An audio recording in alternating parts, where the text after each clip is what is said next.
déjà que par le passé, dans la tradition universitaire, la recherche était la deuxième mission de l'université, mais aujourd'hui on a renversé.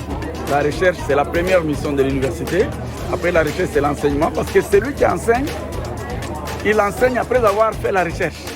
Et donc, et après l'enseignement, il y a les services à la communauté. Donc moi, je pense que j'encourage les étudiants, simplement parce qu'un leader, ce n'est pas celui qui suit les autres, mais celui que les autres suivent. D'abord, c'est une surprise pour moi. C'est la première fois que j'arrive ici. Et je pense que je suis dans la rue. Je n'ai jamais su qu'il y avait une université là. C'est une surprise pour moi, en fait aussi une grande joie.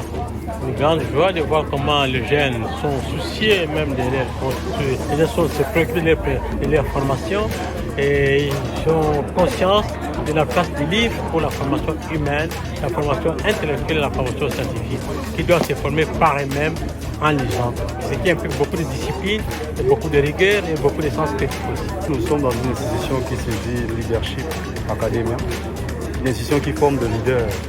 Et nous sommes convaincus que le leader de demain sont les lecteurs d'aujourd'hui. Et les lecteurs sont ceux qui lisent le livre. Wallonie-Bruxelles, c'est un grand partenaire de cette institution.